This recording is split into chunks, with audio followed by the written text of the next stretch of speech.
اللہ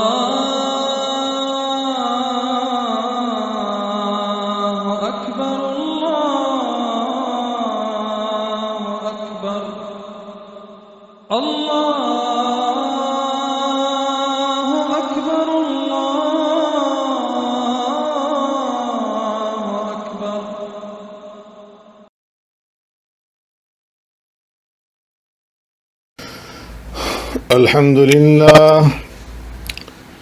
الحمد لله وكفى والصلاة والسلام على سيد الرسل وخاتم الأنبياء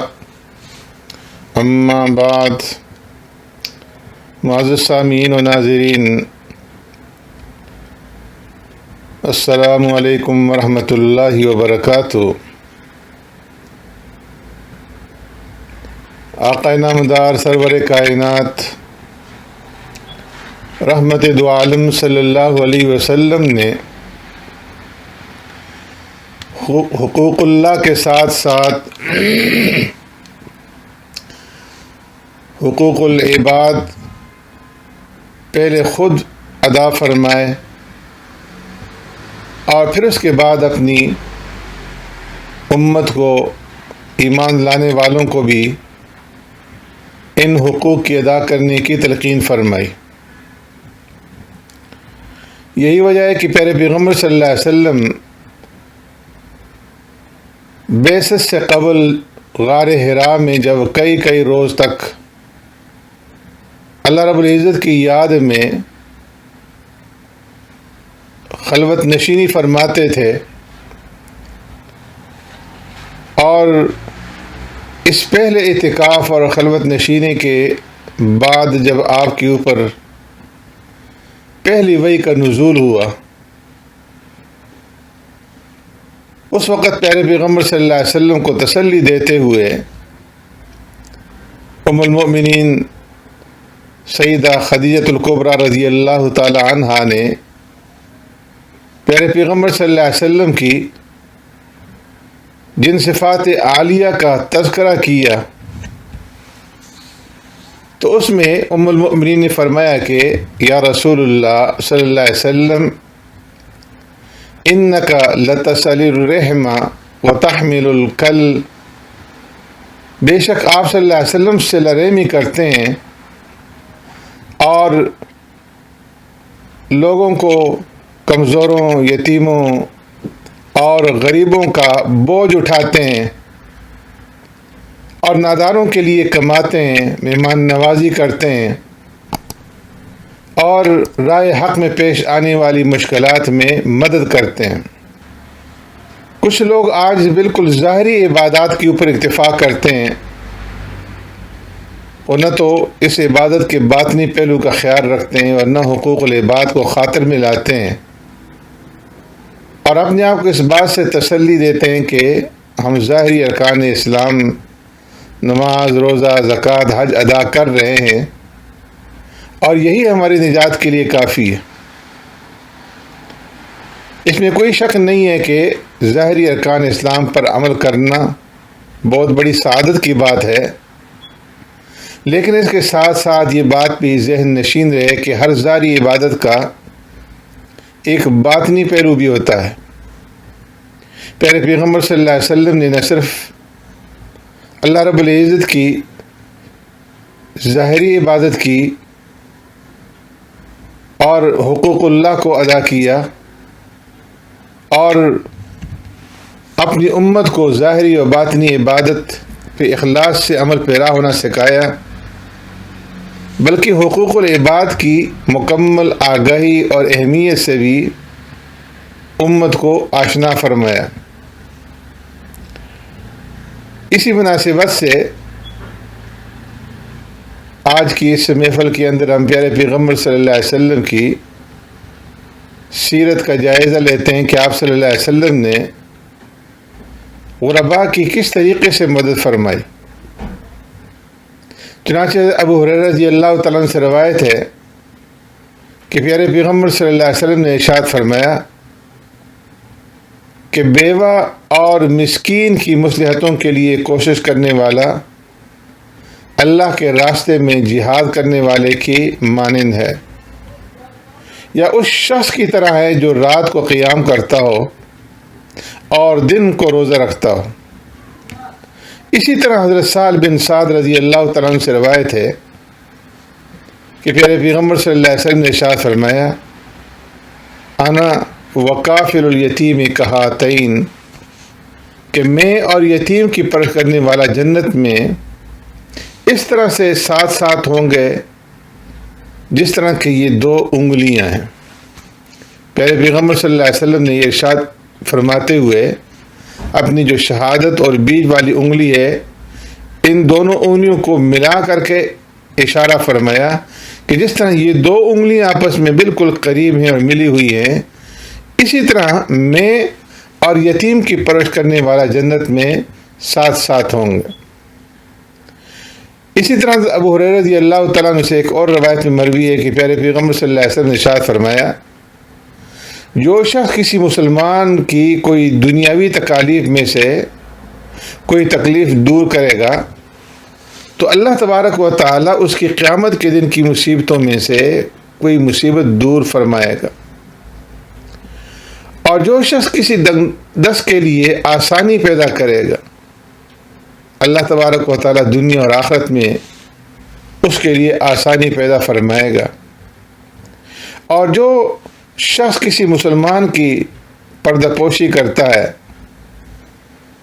تو اللہ تبارک و تعالیٰ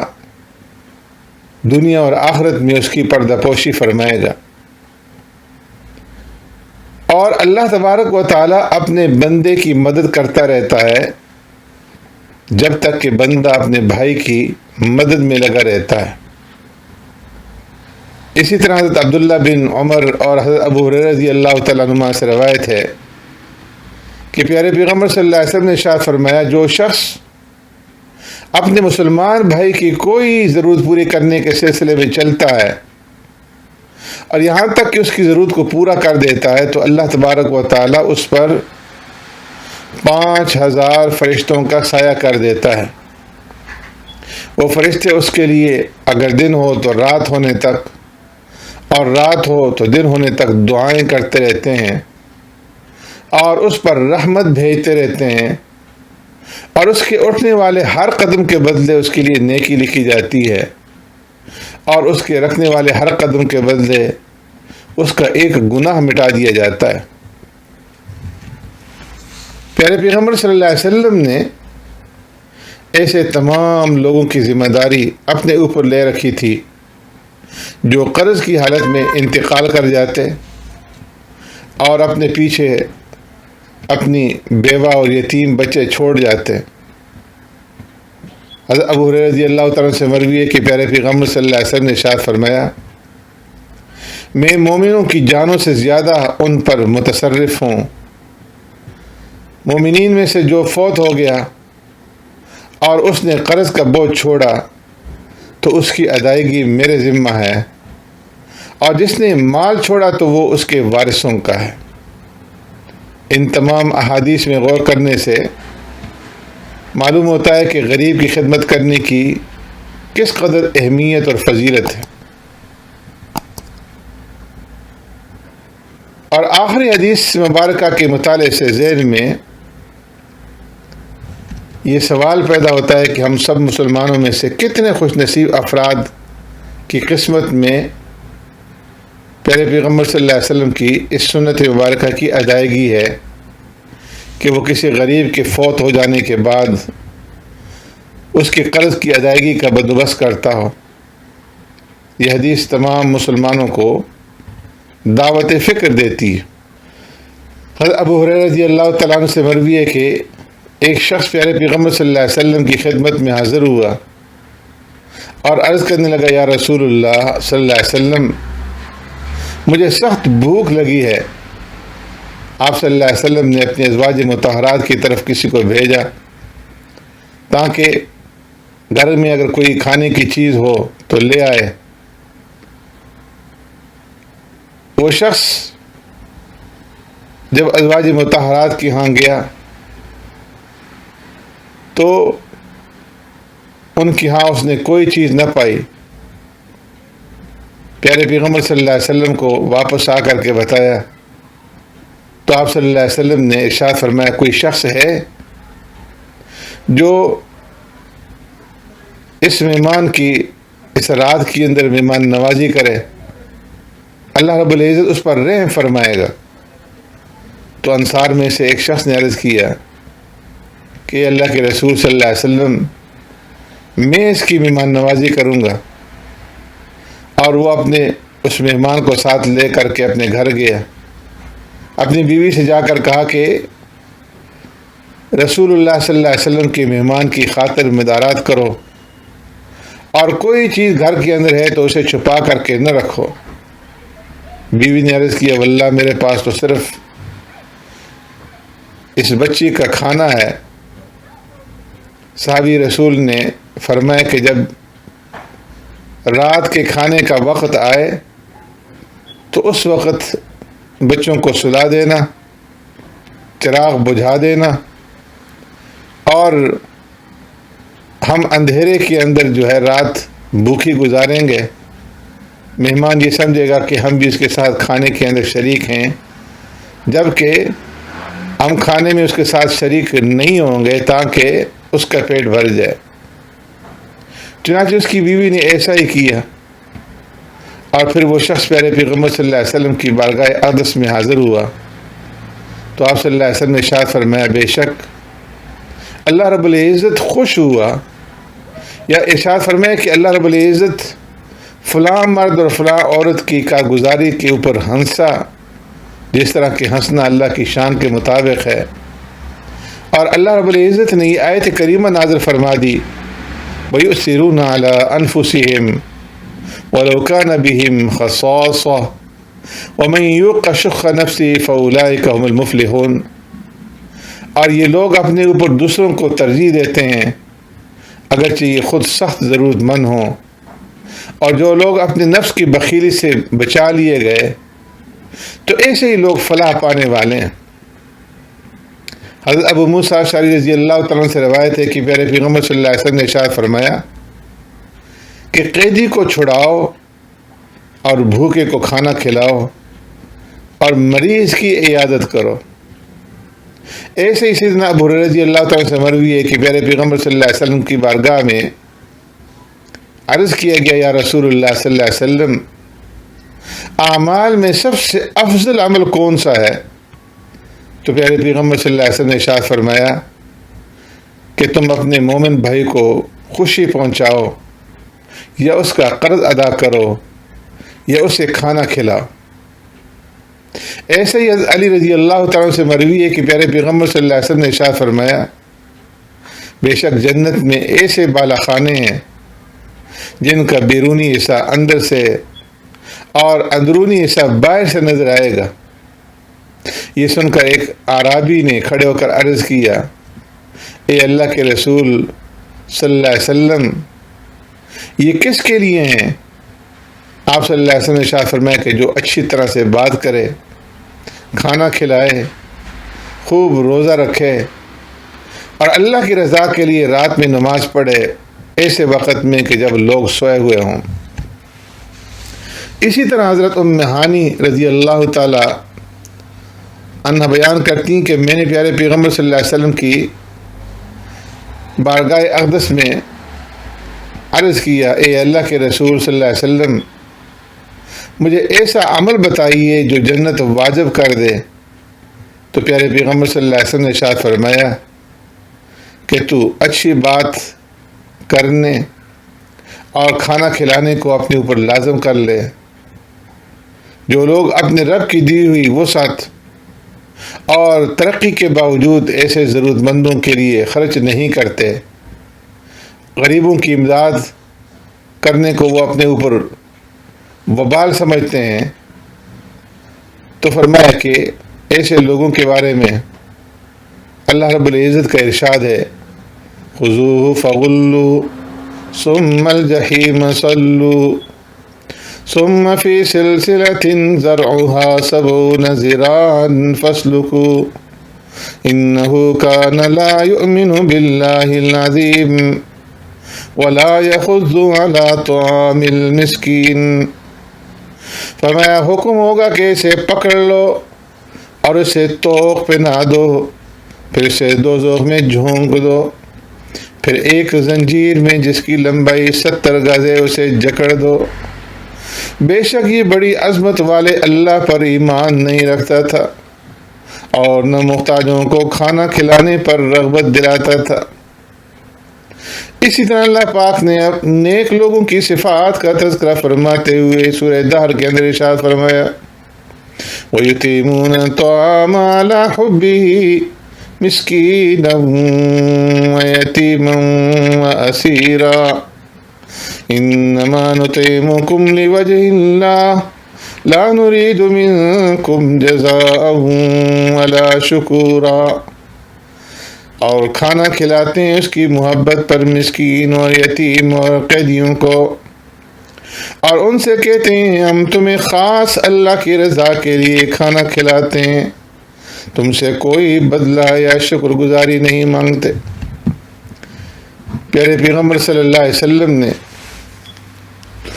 اپنی امت کے غرباء اور فقراء اور دیگر ضرورت مندوں کے لیے زکوٰۃ اور صدقات کی صورت میں ایسا مضبوط اور مستحکم نظام قائم فرمایا کہ اگر ہر مسلمان اپنے حصے کا فریضہ ادا کرے تو دنیا اسلام کے طول و عرض میں کہیں بھی کوئی محتاج اور گداگر نظر نہ آئے۔ آج مسلمانوں کو اپنا فریضہ ادا نہ کرنے کی وجہ سے نوبت یہاں تک پہنچ چکی ہے کہ تنگ دستی سے پریشان حال لوگ عیسائی مشنریوں اور بد مذہبوں کی امداد کے بدلے اپنے ایمان کو فروخت کرنے پر مجبور نظر آ رہے ہیں، اور مسلمانوں کی غربت اور بے بسی کا بھرپور فائدہ اٹھایا جا رہا ہے۔ اس لیے ضرورت اس بات کی ہے کہ مسلمان اپنے فرائض کی ادائیگی کے اوپر سوچیں، اس کی طرف توجہ دیں اور اللہ رب العزت کے فرمان کے اوپر عمل کریں کہ لیس البر ان تولوا وجوہکم قبل المشرق والمغرب،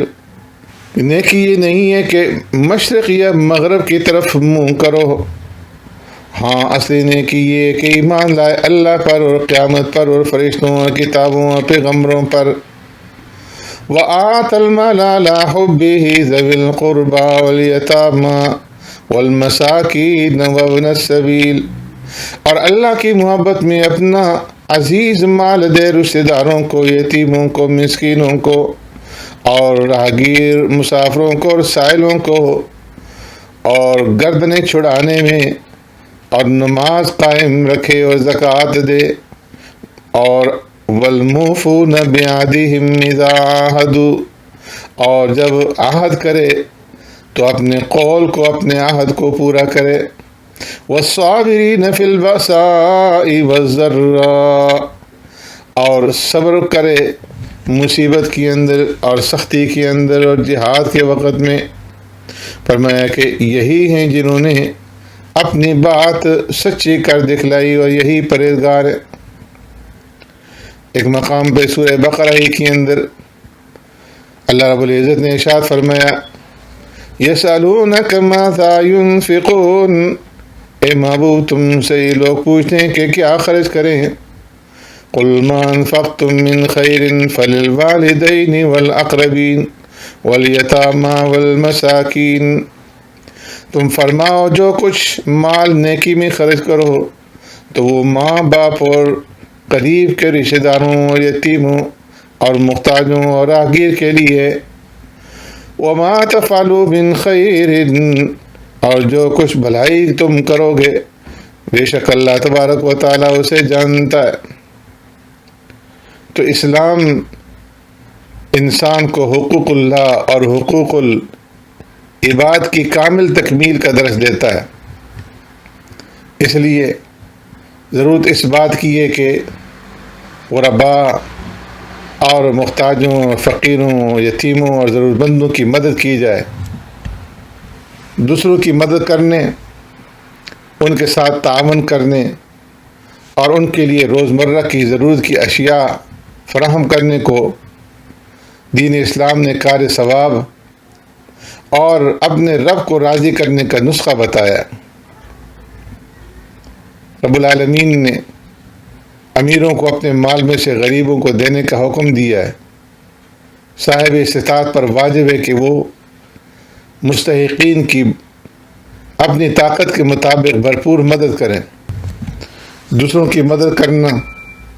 ان کی ضروریات کو پورا کرنا اللہ تبارک و تعالیٰ کے نزدیک نہایت ہی پسندیدہ عمل ہے۔ اللہ نے جو دین ہمیں عطا فرمایا، دین اسلام، یہ سراسر خیر اور خیر خواہی کا مذہب ہے۔ اسلام میں حقوق العباد کی اہمیت کو حقوق اللہ کی اہمیت سے بڑھ کر کے بیان کیا گیا ہے۔ دوسروں کی خیر خواہی و مدد کر کے انسان کو حقیقی خوشی اور راحت حاصل ہوتی ہے، جو اطمینان قلب کے ساتھ ساتھ اللہ تبارک و تعالیٰ کی رضا کا سبب اور باعث بنتی ہے۔ پیارے پیغمبر صلی اللہ علیہ وسلم نے نہ صرف حاجت مندوں کی حاضر روائی کرنے کا حکم دیا، بلکہ عملی طور پر آپ صلی اللہ علیہ وسلم نے خود ہمیشہ غریبوں، یتیموں، مسکینوں اور ضرورت مندوں کی ضرورت کو پورا کیا۔ روایت کے اندر آتا ہے کہ ایک مرتبہ پیارے پیغمبر صلی اللہ علیہ وسلم مسجد نبوی میں صحابہ اکرام رضوان اللہ اجمعین کے ساتھ تشریف فرما تھے۔ ایک عورت اپنی کسی ضرورت کے لیے آپ صلی اللہ علیہ وسلم کے پاس آئی۔ پیارے پیغمبر صلی اللہ علیہ وسلم صحابہ اکرام کے درمیان سے اٹھ کر کے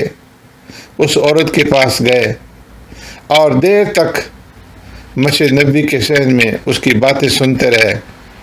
اور اس کی حاجت روائی کا یقین دلا کر کے مطمئن کر کے اسے واپس بھیج دیا۔ آپ صلی اللہ علیہ وسلم کا ارشاد ہے کہ حاجت مندوں کی مدد کے لیے میں مدینہ کے دوسرے سرے تک جانے کے لیے تیار ہوں۔ اور آپ صلی اللہ علیہ وسلم نے ارشاد فرمایا کہ ایک مسلمان دوسرے مسلمان کا بھائی ہے، وہ نہ اس کے اوپر ظلم کرتا ہے اور نہ ہی اسے بے یار و مددگار چھوڑتا ہے۔ اور جو شخص اپنے کسی مسلمان بھائی کی حاجت روائی کرتا ہے تو اللہ تبارک و تعالیٰ اس کی حاجت روائی فرماتا ہے۔ اور ومن ستر مسلمن، جو شخص کسی مسلمان کی ستر پوشی کرتا ہے، اللہ تعالیٰ قیامت کے دن اس کی ستر پوشی فرمائے گا۔ پیارے پیغمبر صلی اللہ علیہ وسلم فرمایا کہ تمہارے خادم جو تمہارے نوکر چاکر ہیں، جو محتاج لوگ ہیں، وہ تمہارے بھائی ہیں۔ اللہ تعالیٰ نے ان کو تمہارے ماتحت کر دیا ہے، پس جس کا بھائی اس کے ماتحت ہو تو جو کھانا خود کھائے اس میں سے اسے بھی کھلائے، اور جو کپڑا خود پہنے اس میں سے اسے بھی پہنائے، اور اس سے ایسی مشقت نہ لے جو اس کی طاقت سے باہر ہو،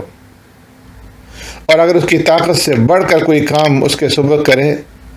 تو خود بھی اس کے ساتھ اس کی مدد کرے۔ پیارے پیغمبر صلی اللہ علیہ وسلم کا ارشاد ہے کہ یقیناً صدقہ اللہ رب العزت کے غضب کو ٹھنڈا کرتا ہے اور بری موت کو دور کرتا ہے۔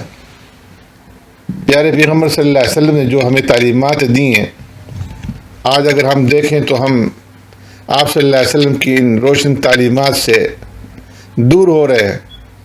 ہمارا طرز معاشرت بہت عجیب ہو گیا ہے، اور آج ہمارے معاشرے کے اندر بے حسی جو ہے وہ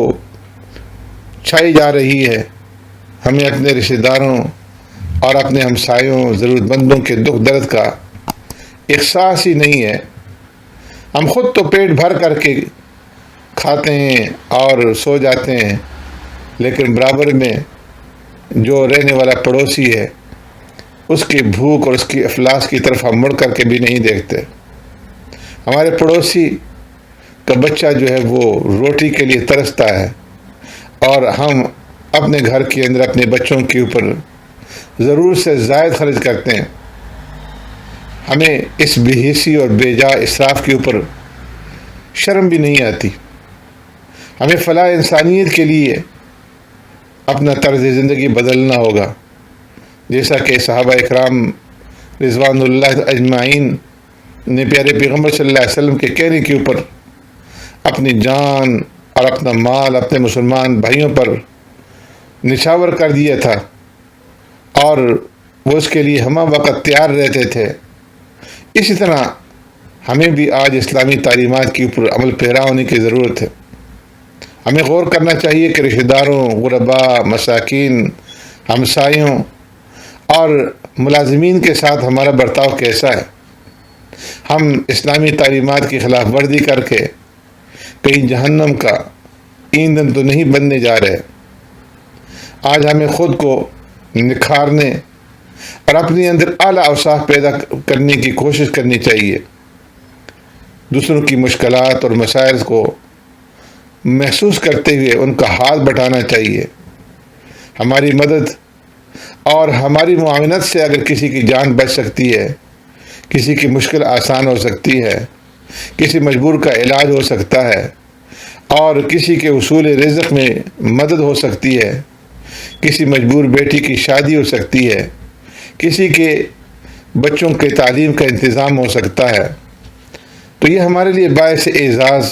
اور باعث راحت ہے۔ لہٰذا ہمیں اپنی زندگی کو اس انداز سے گزارنے کی کوشش کرنی چاہیے کہ دین و دنیا کی خوشنودی کے ساتھ ساتھ دلی اطمینان بھی حاصل ہو، اس لیے کہ یہی حقیقی زندگی ہے۔ تو اس لیے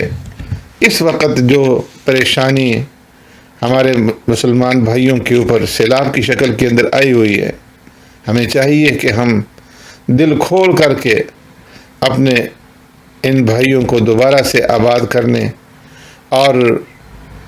ان کی مشکلات کو دور کرنے اور ان کا ہاتھ بٹانے کے لیے اپنے آپ کو پیش کریں اور اس کے لیے آگے بڑھیں اور ایک دوسرے کو اس کی ترغیب دیں۔ اللہ رب العزت ہمیں پیارے پیغمبر صلی اللہ علیہ وسلم کی دی ہوئی تعلیمات کے مطابق زندگیاں گزارنے کی توفیق عطا فرمائے۔ سبحانک اللہم بحمدک نشہد ان لا الہ الا انت نستغفرک ونتوب الیک۔